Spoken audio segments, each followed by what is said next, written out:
Selamat berjumpa kembali. Pada kesempatan ini saya ingin menyampaikan bagaimana melakukan forecasting dengan menggunakan program Excel. Di sini saya ambil contoh dari perkuliahan kita, data sales ya. Ini ada data sales ini. Kita ingin lakukan forecasting dengan moving 4 sesuai dengan contoh pada waktu bahan kuliah. Yang pertama kita jumlahkan 4 buah data ini ya, kita jumlahkan. Sini sama dengan tambah dengan 400 ditambah dengan 355 50 tambah, maka kita dapatkan enter 1900 jumlahnya ya. Kemudian ini forecastingnya kita letakkan di sini. Forecastnya pada yang berikutnya ini adalah berarti 1900 dibagi dengan 4. Oke. Untuk yang data berikutnya ini adalah, ini cukup kita lakukan dengan copy paste sampai sekian ya. Kemudian paste ya. Kemudian ini pun juga kita bisa lakukan copy paste sehingga perhitungannya bisa lebih cepat ya. Nah, kemudian kita bisa hitung errornya. Error itu adalah selisih antara data dengan hasil forecast ya. Berarti ini adalah di sini dikurangi dengan nilai forecast-nya. Errornya 275. Kemudian ini kita copy ke bawah saja. Errornya sampai sini. Oke. Kemudian kita hitung error kuadrat. Karena kita akan menghitung standar deviasi, berarti error kuadrat itu adalah error pangkat 2. Yaitu ini kita kuadratkan. Ya. Nah, ini kita kuadratkan ya. Kuadrat itu adalah tanda cawang. Oke. Kemudian ini kita copy, paste ke bawah. Oke. Nah, kemudian sudah itu kita lakukan penjumlahan ya. Itu dengan menggunakan fungsi sum di sini. Fungsi sum atau sum ya. Langsung kita enter jumlahnya. Kemudian dibagi dengan n-1, n-nya dari mana? Itu banyaknya e-nya 1, n-nya dari sini 1, 2, 3, 4, 5, 6, 7, 8. Berarti ini adalah sama dengan ini dibagi 8 kurang 1, 7. Kemudian baru di sini adalah standar deviasinya. Itu adalah rumusnya SQRT. Kemudian kurung buka, kemudian disorot, kurung tutup, enter. Berarti standar deviasinya adalah 175. Standar deviasi sama dengan 175. Nah, ini kalau kita hitung dengan moving 4. Kita bisa menggambarkan fungsinya. Ini kita blok, kita sorot. Ya, kemudian tekan tombol kontrol. Ya. Kemudian ini kita sorot di forecast-nya ya. Oke. Kemudian kita pilih insert, kemudian line, kemudian pilih yang ini, dan maka kita akan dapatkan gambar grafiknya ya. Berarti yang merah itu adalah nilai forecastingnya, sedangkan yang biru itu adalah nilai datanya. Itu dengan penyimpangan standar deviasinya adalah 175. Dengan menggunakan moving average ini kita bisa dengan moving 3. Kalau kita moving 3 berarti ini 3 kita jumlahkan. Kita letakkan di sini ya, moving 3. Kemudian ini kita jumlahkan 3 angka. 1, 2, kemudian 3. Kemudian ini adalah nilai rata-ratanya. Kita bagi 3. Kemudian kita copy ke bawah ini. Copy, paste ke bawah. sampai sini ya. Kemudian ini kita copy paste juga sampai ke bawah, ini sampai sini. Oke. Kemudian ini E-nya kita hitung. E-nya ini adalah kita hitung. Ini adalah nilai kenyataan dikurangi dengan nilai forecast-nya. Kita dapatkan, oh salah. Berarti nilai kenyataan dikurangi dengan nilai forecast-nya. Kemudian kita copy ke bawah sampai sini ya.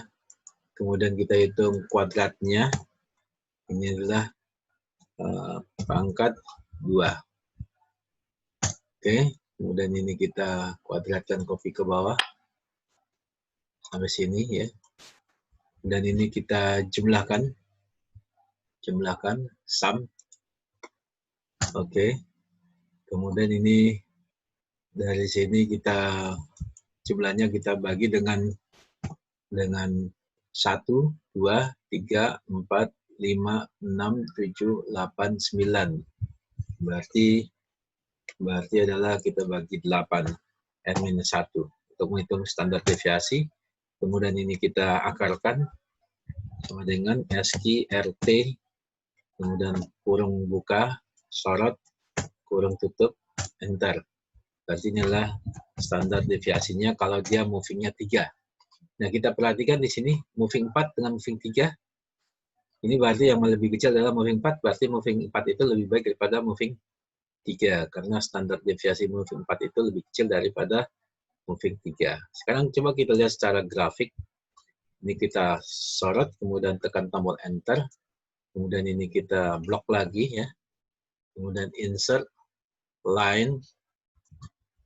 Nah, di sini kita bisa lihat bentuk dari grafik yang forecast-nya dibandingkan dengan yang 4 itu, yang 4 itu lebih smooth, sedangkan yang moving 3 itu lebih kasar. Ya. Dan terlihat dari standar deviasinya yang lebih besar. Nah, kemudian bisa juga ini moving 1 ya. Moving 1, kalau moving 1 itu berarti dia forecast-nya adalah sama seperti yang sebelumnya ya. Berarti ini yang disebut dengan naive model. Nah, naive model ini cukup kita kopikan yang sudah ada. Copy, kemudian ini karena dia moving 1 saja ya. Nah, itu yang disebut dengan naive model ya. Bagaimana bentuk grafiknya? Kita sorot, kemudian tekan tombol enter. Kemudian ini kita blok lagi ya. Kemudian insert, line. Nah, maka kita dapatkan gambarnya di sini. Ya, ini bentuknya adalah simetris ya, dengan tidak smooth ya, seperti yang dengan 1. Ini adalah moving 4, moving 3, moving 2 juga hampir serupa dengan ini, moving 1 ya serupa, tapi dia bergeser ya. Sehingga moving 1 ini yang kita sebut dengan naive model. Kalau misalkan penjualan pada periode sebelumnya 550, maka forecasting-nya 550. Kalau hasil penjualan periode sebelumnya 400, maka forecasting-nya adalah 400 dan seterusnya. Jadi dia hanya berdasarkan apa yang terjadi pada hari ini ya. Nah, bagaimana kalau moving 5? Kita coba moving 5, 1, 2, 3, 4, 5, berarti kita letakkan di sini ya. Jumlahnya sama dengan ini tambah ini tambah ini tambah ini tambah ini ya. 5 data ditambahkan ya. Kemudian sini dibagi 5, bagi 5 ya. Kemudian ini kita copy ke bawah ya sampai sini saja. Kemudian ini kita copy ke bawah sampai lebih 1 ya. Oke. Kemudian errornya adalah sini ya, kenyataan dikurangi dengan nilai forecast ya. Kemudian ini kita copy ke bawah sampai sini. Kemudian ini kita kuadratkan ya, kuadratkan. Atau kita kalikan dengan yang sama. Oke, kemudian ini kita copy ke bawah, Kemudian ini kita jumlahkan auto sum jumlah. Oke, kemudian kita bagi dengan n-nya 1, 2, 3, 4, 5, 6, 7. Berarti n kurang 1, 6 ya. Ini dibagi dengan 6. Kemudian baru ini adalah SIRT kurung buka, kemudian kurung tutup, enter. Berarti ini adalah standar deviasinya kalau dia movingnya moving 5. Nah, kita lihat, kita bandingkan dengan moving 4. Moving 4 itu 175, moving 3 211 lebih besar. Moving 5 itu 153. 153 ya. 153. Oke. 153. Jadi moving 5 itu lebih kecil lagi ya. Ini 1, 2, 3, 4, 5, 6, 7 bagi 6 ya. Oke ya. Nah, kita bisa gambarkan ini. Gambarkan, tekan tombol enter, kemudian ini, oke. Bukan copy. Kemudian ini insert line ya. Oke, maka ini adalah hasil forecast moving 5 ya. Nah, trend model. Bagaimana menghitung dengan trend model? Untuk menghitung trend model, ini kita bisa gambarkan dulu, kita blok ya. Kita blok, kemudian insert, kemudian scatter. Nah, kita buat scatternya seperti ini ya. Jadi scatternya seperti itu. Dari scatter itu kemudian kita pilih di sini yang formulanya. Ada formulanya, ini ada fungsi X-nya. Kita tinggal klik saja, maka kita dapatkan satu model trend modelnya ya. Trend modelnya itu adalah di sini Y sama dengan 16,434X plus 459,85 dengan F-square-nya adalah 0,14. F-square ini adalah koefisien determinasi ya. Kalau diakarkan maka dia dapat korelasinya, korelasi antara X dengan Y. X ini mewakili T ya, mewakili T. Maka untuk forecastingnya ini kita bisa membuat suatu nilai forecastingnya dengan memasukkan fungsinya sama dengan di sini 459,85 kemudian ditambah dengan 16,434 dikalikan dengan T-nya. T-nya ini yang ini adalah T-nya ya. Jadi 459,85 ditambah 16,434 dikalikan T-nya. Kemudian enter. Maka inilah nilai forecast ya. Untuk yang selanjutnya ini kita bisa copy ke bawah. Ya.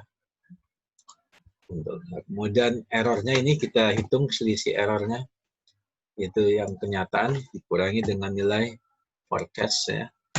Maka ini dapat errornya 73. Kemudian ini errornya kita copy ke bawah. Kemudian kita hitung error kuadratnya ya. Error kuadratnya ini ya, ini di pangkat 2. Kemudian ini kita copy ke bawah. Kemudian ini kita jumlahkan, kita sumkan. Dan jumlah ya, sum. Oke. Kemudian ini ada 12, berarti N-nya jadi 11. Jadi ini dibagi, jumlah ini dibagi dengan 11. N-nya 1, 12 minus 1 ya. Kemudian ini kita akarkan, SQRT, square root ya. Ini kemudian didapatkan 142. Jadi standar deviasinya dengan menggunakan metode trend model itu standar deviasinya adalah 142. 142 ya. Kita lihat tadi kita bandingkan dengan model yang sebelumnya ada 175. Berarti dengan trend model itu menjadi lebih kecil ya. Berarti forecastingnya menjadi lebih baik dengan menggunakan trend model ya. Dengan menggunakan trend model, forecastingnya menjadi lebih baik. 142. Ya, di sini 175 ya. Jadi kita bisa bandingkan antara forecasting dengan moving 4, moving 3, moving 5, kemudian trend model. Itu bandingkan standar deviasinya. Standar deviasi yang terkecil itu adalah bentuk model yang paling terbaik. Untuk eksponensial, nah, eksponensial ya, ini kita mulai. Misalkan di sini kita ambil 3 data sebelumnya yang sudah ada, maka F forecastingnya ini kita bisa tentukan, misalkan dari 3 data ini adalah kita jumlahkan 3 data sebelumnya, 3 data yang ada maksudnya ya. Ini kemudian dari 3 data ini kemudian kita bagi 3, kita buat nilai rata-ratanya ya. Kita buat nilai rata-ratanya bagi 3. Oke, ini sebagai F awalnya kita hitung dengan 0,01 ya. Nah, kemudian ini kita mulai menghitung nilai forecast-nya TT minus 1, 0,1. 0,1 dikalikan dengan DT minus 1, ini adalah ini. Ya. Kemudian ditambah 1 min 0,1 dikalikan FT kalikan FT minus 1, berarti yang ini ya. Jadi rumusnya adalah alfanya dikalikan DT minus 1, berarti ini ya, B100 ya, kemudian ditambah 1 dikurangi 0,1 dikalikan dengan F minus 1. Oke, enter ya. Berarti itu adalah nilai forecast-nya. Kemudian yang selanjutnya ini adalah cukup kita copy ke bawah. Oke. Nah, kemudian dari sini kita bisa hitung nilai E-nya. Nilai E-nya berarti ini adalah nilai selisih ya, antara kenyataan dengan nilai forecast ya. Maka ini selisihnya sekian. Kemudian ini kita copy ke bawah. Kemudian ini kita kuadratkan ya, kuadratkan untuk mencari standar deviasinya. Kemudian ini kita copy ke bawah. Oh, ini masih ada 1 kosong ya. 1 kosong ini, berarti ini yang 1, copy ke bawah. Oke ya. Kemudian ini kita jumlahkan, sum. Kita jumlahkan ya, oke. Kemudian ini, karena ini ada datanya pada berapa? 1, 2, 3, 4, 5, 6, 7, 8, 9, 10, 11, 12. Berarti dibagi 11 ya. Bagi 11 untuk menghitung standar deviasinya. Nah, maka di sini adalah SQRT kurung buka, sorot kurung tutup, enter. Nah, berarti ini adalah standar deviasinya kalau dia menghitung dengan eksponensial model. Ya, eksponensial model ya. Nah, kalau kita ingin menghitung dengan alfa 0,5, berarti angka yang di atas ini kita ganti saja dengan 0,5 ya. Nah, ganti 0,5 ya. Di sini kita copy dulu ya. Untuk mudahnya kita copy saja. Sini. Oke, di sini ini yang 0,1-nya kita ganti dengan 0,5. Ini kita ganti dengan 0,5 ya. Oke. Nah, kita dapatkan seperti itu. Oke, 0,5 ya. Dan ini kita copy ke bawah. Copy ke bawah. Sampai sini ya. Kemudian ini kita errornya ya. Ya, ini kita bisa langsung copy dari sini saja sebetulnya. Oke. Ini ya. Copy. Dan ini kita copy ke bawah ya. Sampai sini. Kemudian ini kita kuadratkan ya. Kuadratkan, berarti ini kita kuadratkan. Oke. Kemudian ini copy ke bawah. Oke, kemudian ini kita jumlahkan. Sum, jumlahkan. Oke, kemudian ini dibagi berapa? 11 ya. Bagi 11. Kemudian baru sini adalah SQRT. SQRT kurang tutup, berarti inilah standar deviasinya jika dia menggunakan alfa. Jadi dengan alfa 0,1 standar deviasinya sekian, dengan alfa 0,5 standar deviasinya lebih besar ya, lebih besar sedikit ya. Nah, ini di sini kita bisa untuk eksponensial juga kita bisa gambarkan grafiknya. Ini kita blok ya, kita blok, insert, line, kemudian ini grafiknya ya, dengan menggunakan